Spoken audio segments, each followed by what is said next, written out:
Hello friends, welcome to our channel Sankalp से success तक पर आप सभी का स्वागत है। आज का टॉपिक है गुप्त कॉल।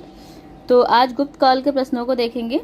तो चलिए देखते हैं, विदाउट वेस्टिंग टाइम स्टार्ट करते हैं। आज का पहला क्वेश्चन नंबर 1 है, निम्नलिखित में से कौन सा बंदरगाह सिंधु नदी के मुहाने पर स्थित था? तो आपके ऑप्शन है option A Muziris, option B Barygaza, option C Tamralipti, option D Barbaricum. तो इसका आंसर क्या होगा? इसका आंसर होगा ऑप्शन डी, यानी कि बारवेरी कम। तो चलिए इसकी व्याख्या देखते हैं। बारवेरी कम सिंधु नदी के मुहाने पर स्थित एक बंदरगाह था। यहाँ आयातित वस्तुओं में क्षौम वस्त्र, पुखराज, मूंगा, लोहबान, कांच, मंदिर और सोने चांदी के सिक्के प्रमुख थे। तो ये जो बंदरगाह था यहाँ पे आयात किया जाता था, ठीक है। तो ये सारी चीज़ें यहाँ से मंगवाई जाती थी इस बंदरगाह से। यहाँ से निर्यातित वस्तुओं में अनेक प्रकार के मसाले, फिरोजा, नीलम, मलमल, रेशम के धागे, नील आदि शामिल थे, ठीक है। तो आयातित वस्तुओं में क्या थे? जो हम आयात करते थे उसमें पुखराज था, मूंगा था, लोबान था, कांच था, मंदिर के सामान थे, सोने चांदी के सिक्के थे। और जो निर्यात करते थे, यानी कि हम यहाँ से भेजते थे, उसमें मसाले थे, फिरोजा था, नीलम, मलमल, रेशम के धागे, नील आदि शामिल थे, ठीक है। तो चलिए आज का दूसरा क्वेश्चन देखते हैं। आज का दूसरा क्वेश्चन है, निम्नलिखित किस बंदरगाह पर एक विस्तृत रोमन बस्ती एवं रोमन व्यापारिक केंद्र के अवशेष प्राप्त हुए हैं? तो आपके ऑप्शन है option A Arikamedu, option B Tamralipti, option C Kaveripattanam, option D Muziris. तो इसका आंसर क्या होगा? इसका आंसर होगा ऑप्शन ए, यानी कि अरिकामेडु। तो चलिए इसकी व्याख्या देखते हैं। आधुनिक पांडिचेरी में स्थित अरिकामेडु बंदरगाह का नाम पेरिप्लस में पेडोक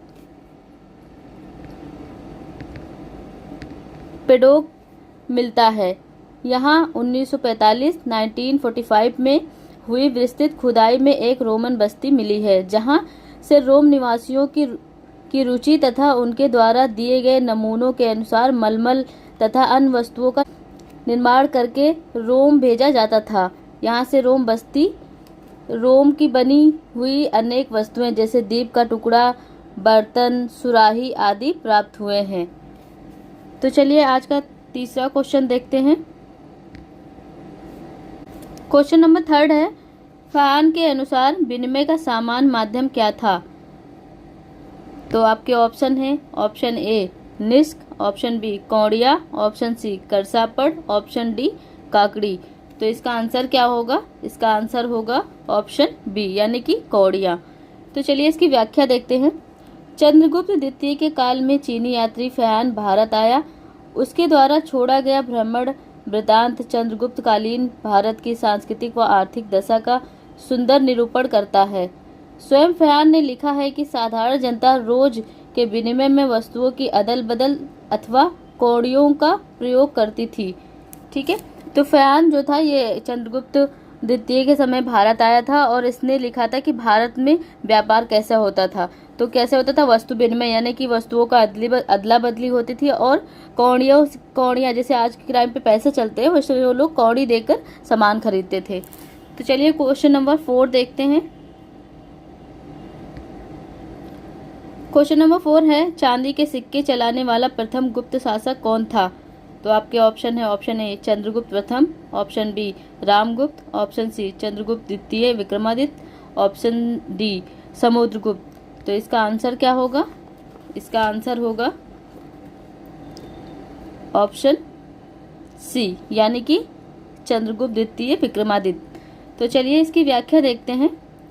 गुप्त शासकों में सर्वप्रथम चंद्रगुप्त द्वितीय ने शकों पर अपनी विजय के उपलक्ष्य में चांदी के सिक्के चलाए, जो कि शक मानक के अनुरूप 32.26 ग्रेन के थे। तो 32.36 ग्रेन के थे, ठीक है। चलिए क्वेश्चन नंबर 5 देखते हैं। क्वेश्चन नंबर 5 है, प्रथम ज्योतिषी जिसने यह पता लगाया कि पृथ्वी अपनी धुरी पर घूमती है। तो आपके ऑप्शन है option A Pradyumna, option B Varaha Mihir, option C Aryabhata, option D Vijay Nandin. तो इसका आंसर क्या होगा? इसका आंसर होगा ऑप्शन सी यानी कि आर्यभट्ट। तो चलिए इसकी व्याख्या देखते हैं। आर्यभट्ट का जन्म 499 ईस्वी में हुआ था। इनका प्रसिद्ध ग्रंथ आर्यभट्टियम है। सर्वप्रथम इन्होंने बताया कि पृथ्वी गोल है और अपनी धुरी पर घूमती है तथा इसकी छाया चंद्रमा पर पड़ने के कारण ग्रहण पड़ता है। इस प्रकार सूर्य ग्रहण और चंद्र ग्रहण के पड़ने के वास्तविक कारणों पर प्रकाश डाला गया है। तो चलिए क्वेश्चन नंबर 6 देखते हैं। गुप्त काल में रेशम बुनकरों द्वारा सूर्य मंदिर निर्माण 437 से 38 ईस्वी का उल्लेख किस अभिलेख में मिलता है? तो आपके ऑप्शन हैं ऑप्शन ए मंदसौर अभिलेख, ऑप्शन बी जूनागढ़ अभिलेख, ऑप्शन सी कन्नौज अभिलेख, ऑप्शन डी प्रयाग प्रशस्ति। तो आपका इसका आंसर क्या होगा? इसका आंसर होगा ऑप्शन ए यानी कि मंदसौर अभिलेख में। तो चलिए इसकी व्याख्या देखते हैं। कुमारगुप्त प्रथम एवं बंधु वर्मा के मंदसौर अभिलेख से पता चलता है कि रेशम बुनकरों की एक श्रेणी ने 437 से 38 ईस्वी में एक भव्य सूर्य मंदिर का निर्माण करवाया और 473 से 74 ईस्वी में इसकी मरम्मत करवाई थी। क्वेश्चन नंबर 7 है, सती प्रथा का उल्लेख कहाँ से मिलता है? तो आपके ऑप्शन है ऑप्शन ए भीतरगांव लेख से, ऑप्शन बी भीतरी स्तंभ लेख से, ऑप्शन सी बिलसड़ स्तंभ लेख से, ऑप्शन डी एरण अभिलेख से। तो इसका आंसर क्या होगा? इसका आंसर होगा ऑप्शन डी यानी कि एरण अभिलेख से। तो चलिए इसकी व्याख्या देखते हैं। सती प्रथा के प्रमाण गुप्त काल में मिले हैं। 510 ईस्वी के एरण अभिलेख में सती प्रथा का उल्लेख है। अभिलेख से पता चलता है कि भानुगुप्त का मित्र गोपराज हूणों के विरुद्ध भानुगुप्त की ओर से लड़ता हुआ मारा गया तथा उसकी पत्नी अग्नि में जल मरी तथा यह सती प्रथा का प्रथम अभिलेखीय प्रमाण है। इसके अतिरिक्त 604 ईस्वी में हर्ष की माता यशोमती के भी सती होने के प्रमाण मिलते हैं। तो सबसे पहले सती प्रथा का प्रमाण कहाँ मिला था? एरण अभिलेख से मिला था। ठीक है, चलिए क्वेश्चन नंबर 8 देखते हैं। क्वेश्चन नंबर 8 है, नालंदा विश्वविद्यालय की स्थापना किस गुप्त शासक द्वारा की गई? तो आपके ऑप्शन हैं option A Kumargupta second, option B Kumargupta first, option C Chandragupta second, option D Samudragupta. तो इसका आंसर क्या होगा? इसका आंसर होगा ऑप्शन बी यानी कि कुमारगुप्त फर्स्ट। तो चलिए इसकी व्याख्या देखते हैं। कुमारगुप्त प्रथम 415 ईस्वी में गुप्त साम्राज्य का शासक बना तथा कुमारगुप्त के ही शासन काल में नालंदा विश्वविद्यालय की स्थापना हुई थी। इस विश्वविद्यालय को ऑक्सफोर्ड ऑफ महायान बौद्ध कहा जाता है। कुमारगुप्त प्रथम के शासनकाल में ही सर्वाधिक गुप्तकालीन अभिलेख मिलते हैं। ठीक है, तो इसमें ये एक एक्स्ट्रा फैक्ट है, इसको देख लीजिए। सबसे ज्यादा गुप्तकालीन अभिलेख कहाँ मिले थे? किसके शासनकाल में? कुमारगुप्त के शासनकाल में मिले थे। और नालंदा विश्वविद्यालय की स्थापना भी इसी के टर्म पे हुई। क्वेश्चन नंबर 9 है, गुप्त काल में वराह मिहिर ने प्रसिद्ध पुस्तक बृहद संहिता की रचना की है। यह किस विषय पर आधारित प्रबंध था? तो आपके ऑप्शन हैं ऑप्शन ए खगोल विज्ञान, ऑप्शन बी शासन कला, ऑप्शन सी चिकित्सा की आयुर्वेद पद्धति, ऑप्शन डी अर्थशास्त्र। तो इसका आंसर क्या होगा?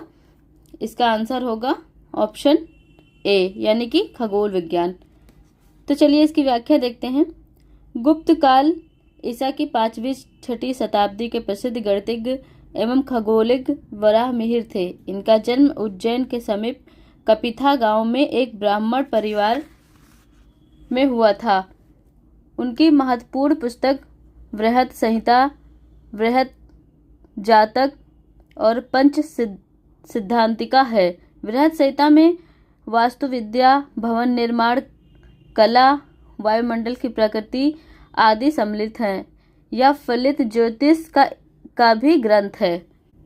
क्वेश्चन नंबर 10 है, भारत में सूर्य के संप्रत्यय सहित दार्शनिक संख्यात्मक प्रणाली की खोज निम्नलिखित में से कौन से एक राजवंश के दौरान हुई थी? तो आपके ऑप्शंस हैं, ऑप्शन ए शक, ऑप्शन बी गुप्त, ऑप्शन सी पाल, ऑप्शन डी चोल। तो इसका आंसर क्या होगा? इसका आंसर होगा ऑप्शन बी यानी कि गुप्त।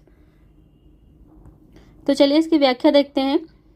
शून्य तथा दार्शनिक प्रणाली की खोज का श्रेय आर्यभट्ट को है। आर्यभट्ट ने आर्यभट्टियम तथा सूर्य सिद्धांतम ग्रंथों की विवेचना की। आर्यभट्ट गुप्त राजवंश के समय 4वीं शताब्दी में थे। चलिए क्वेश्चन नंबर 11 देखते हैं। क्वेश्चन नंबर 11 है, किस गुप्त शासक ने आक्रमणकारी हुरों से अपने साम्राज्य की सफलतापूर्वक रक्षा की? तो आपके ऑप्शन हैं, ऑप्शन ए स्कंदगुप्त ने, ऑप्शन बी चंद्रगुप्त प्रथम ने, ऑप्शन सी चंद्रगुप्त द्वितीय ने, ऑप्शन डी समुद्रगुप्त ने। तो इसका आंसर क्या होगा? इसका आंसर होगा ऑप्शन ए यानी कि स्कंदगुप्त ने। तो हुरों से अपने साम्राज्य की रक्षा किसने करी थी? स्कंदगुप्त ने। तो चलिए इसकी व्याख्या देखते हैं।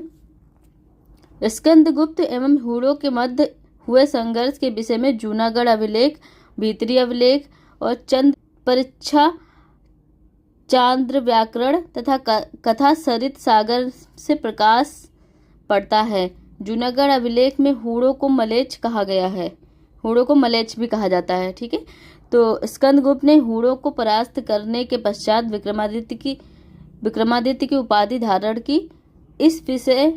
इस विजय के उपलक्ष्य में उसने सारंग धारण करने वाले भगवान विष्णु की मूर्ति भीतरी में स्थापित करवाई, ठीक है। चलिए क्वेश्चन नंबर 12 देखते हैं। क्वेश्चन नंबर 12 है, किस गुप्त शासक ने शांति प्रिय एवं वैदेशिक संबंध स्थापित किया? तो इसका आंसर क्या होगा? इसका आंसर है, इसके ऑप्शंस हैं, ऑप्शन ए चंद्रगुप्त द्वितीय, option B Kumargupta, option C Skandagupta, option D Chandragupta प्रथम। तो इसका आंसर क्या होगा? इसका आंसर होगा ऑप्शन बी यानी कि कुमारगुप्त। चलिए इसकी व्याख्या देखते हैं। कुमारगुप्त का लगभग 40 वर्ष का शासन काल शांति एवं सुव्यवस्था का काल माना जाता है। समुद्रगुप्त एवं चंद्रगुप्त द्वितीय ने जिस विशाल साम्राज्य का निर्माण किया था उसे कुमारगुप्त ने सुसंगठित एवं सुसज्जित बनाए रखा तथा उसने वैदेशिक संबंधों को भी स्थापित किया, ठीक है। चलिए क्वेश्चन नंबर 13 देखते हैं। क्वेश्चन नंबर 13 है, पहला गुप्त शासक कौन था? तो आपके ऑप्शन हैं, option A Srigupta, option B Chandragupta प्रथम, option C Ghatotkacha, option D Kumaragupta प्रथम। तो इसका आंसर क्या होगा? इसका आंसर होगा ऑप्शन ए यानी कि श्रीगुप्त। तो चलिए इसकी व्याख्या देखते हैं। श्रीगुप्त पहला ज्ञात गुप्त शासक था। चंद्रगुप्त प्रथम गुप्त वंश का वास्तविक संस्थापक था जिसकी राजधानी पाटलिपुत्र थी। क्वेश्चन नंबर 14 है, गुप्त काल के चांदी के सिक्कों को कहते थे? आपके ऑप्शन है, ऑप्शन ए दिनार, ऑप्शन बी रुपये, ऑप्शन सी शतमान, ऑप्शन डी करसापड़। तो इसका आंसर क्या होगा? इसका आंसर होगा ऑप्शन बी यानी कि रुपये। तो चलिए इसकी व्याख्या देखते हैं। गुप्तकालीन सोने के सिक्कों को दिनार एवं चांदी के सिक्कों को रुपये कहा जाता था। तो सोने के सिक्कों को क्या कहते थे? दिनार, ठीक है, और चांदी के सिक्के को रुपये, ठीक है, रुपये कहा जाता था। क्वेश्चन नंबर 15 है, फयान किसके शासनकाल के दौरान भारत आया था? तो आपके ऑप्शन हैं, ऑप्शन ए चंद्रगुप्त द्वितीय, option B Samudragupta, option C Ramgupta, option D Kumargupta. तो इसका आंसर क्या होगा? इसका आंसर होगा ऑप्शन ए यानी कि चंद्रगुप्त द्वितीय। तो चलिए इसकी व्याख्या देखते हैं। फयान ने भारत में 399 से 414 ईस्वी के बीच भारत का भ्रमण किया। इस समय उत्तर भारत में गुप्त साम्राज्य का सबसे प्रतापी राजा चंद्रगुप्त द्वितीय का शासनकाल था। तो अगर ये क्वेश्चन आए कि फयान किसके शासनकाल में के दौरान भारत आया था, तो उस टाइम गुप्त वंश में कौन था? चंद्रगुप्त द्वितीय, ठीक है। तो चलिए क्वेश्चन नंबर 16 देखते हैं। इलाहाबाद स्तंभ शिलालेख निम्नलिखित में से किस एक से संबंध है? तो आपके ऑप्शन हैं, option A Mahapadma Nanda, option B Chandragupta Maurya, option C Ashoka, option D Samudragupta. तो इसका आंसर क्या होगा? ऑप्शन डी यानी कि समुद्रगुप्त। तो चलिए इसकी व्याख्या देखते हैं। इलाहाबाद स्तंभ लेख मूलतः अशोक का है, जिसे उसने कौशाम्बी में खुदवाया था। मध्यकाल में मुगल शासक अकबर ने इसे कौशाम्बी से मंगवाकर इलाहाबाद के किले में सुरक्षित करा दिया। इस पर जहांगीर तथा अकबर के दरबारी कवि बीरबल के भी लेख मिलते हैं। अशोक ने इस लेख के माध्यम से बौद्ध संघ के विभेद को रोकने के लिए कौशाम्बी के महामात्यों को आदेश दिया और अशोक को बौद्ध सिद्ध करने वाला दूसरा अभिलेख उसका शासनादेश है, जो सांची, सारनाथ तथा कौशाम्बी के लघु स्तंभों पर उत्कीर्ण मिलता है। तत्पश्चात समुद्रगुप्त का लेख अंकित है। यह ब्राह्मी लिपि में तथा विशुद्ध संस्कृत भाषा में लिखा हुआ है।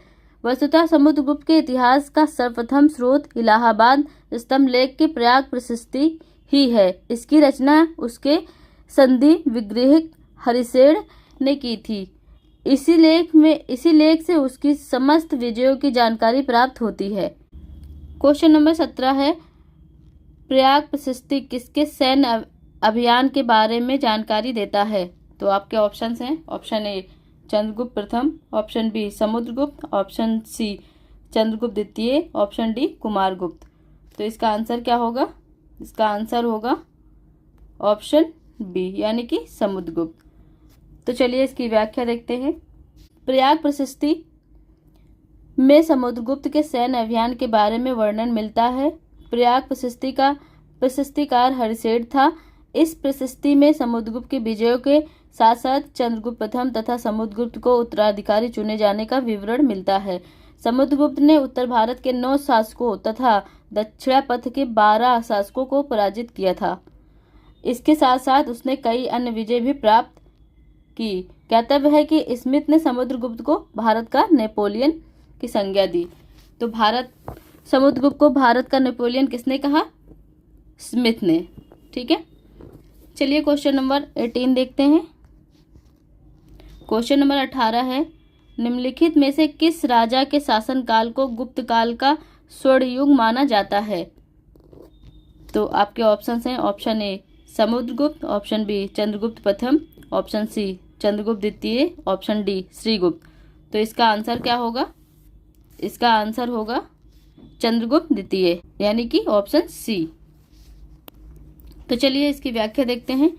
चंद्रगुप्त द्वितीय को विक्रमादित्य कहा जाता है। इसकी माता का नाम दत्त देवी था। इसका काल 375 ईस्वी से 415 ईस्वी तक गुप्त काल का स्वर्ण युग माना जाता है। ठीक है, तो जो चंद्रगुप्त द्वितीय था ये इसके समय को, इसके काल को क्या कहते हैं? स्वर्ण युग कहते हैं। इसका पीरियड स्वर्ण युग माना जाता है।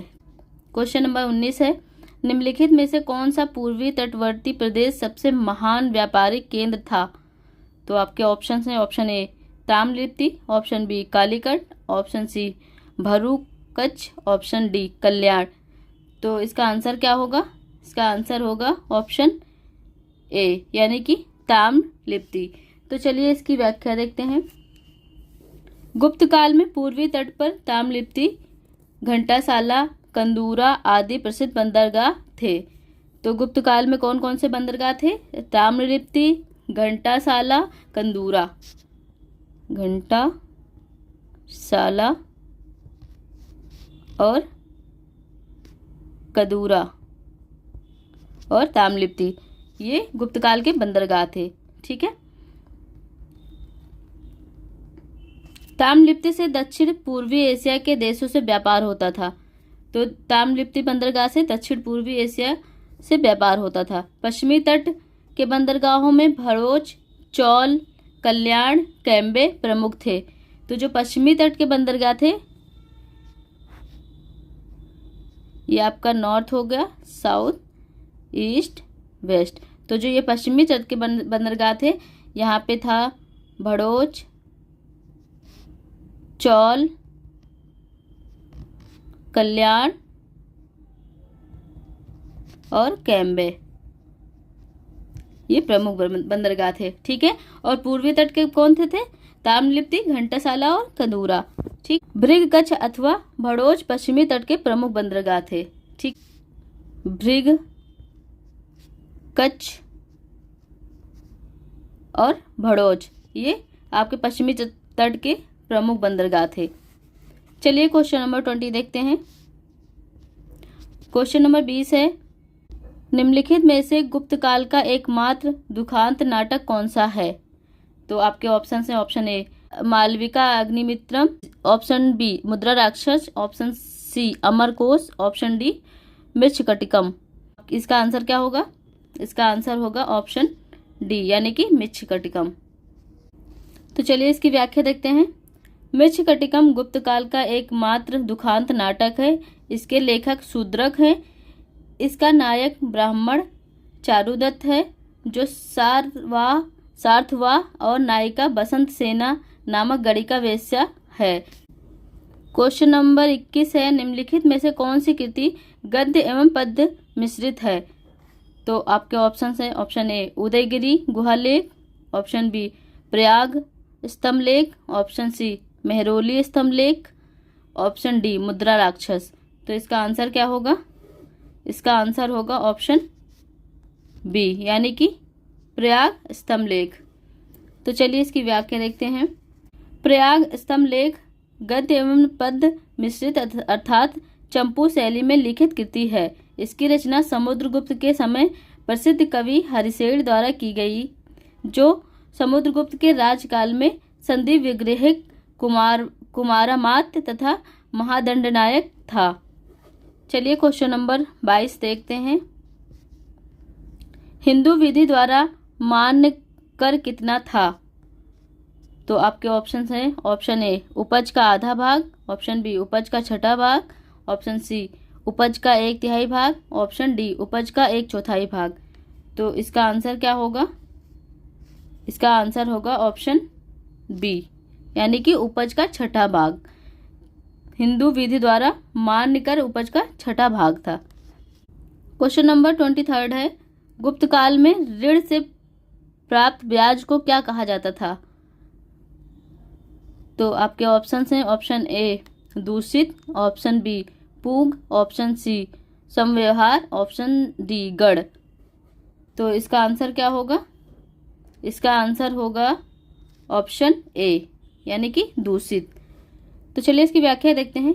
गुप्त काल में ऋण से प्राप्त ब्याज को दूषित कृष्ण धन कहा जाता था। इस काल में 15% ब्याज को न्याय संगत माना गया है, जबकि समुद्र पारीय व्यापार पर ब्याज का दर 20% प्रतिवर्ष थी। ठीक है, जो वहाँ के स्थानीय लोग थे उन पर कितना प्रतिशत ब्याज लगता था? 15%। बट जो समुद्र पारीय यानी कि जो विदेशों से व्यापार करते थे उस पर 20% ब्याज लगती थी प्रतिवर्ष। ठीक है, एक साल में। क्वेश्चन नंबर 24 है, स्त्रियों के संपत्ति संबंधी अधिकार में महत्वपूर्ण परिवर्तन आया। तो आपके ऑप्शन है, ऑप्शन ए मौर्य काल में, ऑप्शन बी गुप्त काल में, ऑप्शन सी कुषाण काल में, ऑप्शन डी हर्षवर्धन काल में। तो इसका आंसर क्या होगा? इसका आंसर होगा ऑप्शन बी यानी कि गुप्त काल में। तो चलिए इसकी व्याख्या देखते हैं। स्त्रियों के संपत्ति संबंधी अधिकारों में गुप्त काल में महत्वपूर्ण परिवर्तन आया। पहली बार याज्ञवल्क्य स्मृति में पत्नी को भी पति की संपत्ति का अधिकारी बताया गया। इस स्मृति के अनुसार पुत्र के अभाव में पुरुष की संपत्ति पर उसकी पत्नी का सर्वप्रथम अधिकार होगा और उसके बाद उसकी कन्याओं का। कात्यायन ने पत्नी को धनहरी अर्थात संपत्ति प्राप्त करने वाली बताया। क्वेश्चन नंबर 25 है, मुद्रा लेख विक्रमादित्य उत्कीर्ण है। तो आपके ऑप्शन हैं, ऑप्शन ए छत्रधारी मुद्रा पर, ऑप्शन बी धनुधारी मुद्रा पर, ऑप्शन सी पर्यटक मुद्रा पर, ऑप्शन डी सिंह निहत्ता मुद्रा पर। तो इसका आंसर क्या होगा? ऑप्शन ए यानी कि छत्रधारी मुद्रा पर। तो चलिए इसकी व्याख्या देखते हैं। छत्रधारी प्रकार के सिक्कों में मुख्य भाग पर आहुति डालता हुआ राजा खड़ा है। वह अपना बायां हाथ तलवार की मुठियां पर रखे हुए है। पृष्ठ भाग पर कमल के ऊपर लक्ष्मी खड़ी है तथा मुद्रा लेख विक्रमादित्य उत्कीर्ण है, और साथ ही उत्कीर्ण है कि विक्रमादित्य पृथ्वी को जीतकर उत्तम कार्यों द्वारा स्वर्ग को जीतता है। तो ये रहे आज के इम्पोर्टेंट क्वेश्चन। मिलते हैं कल एक नए टॉपिक के साथ। तब तक के लिए bye bye, good night, take care, सब खैर।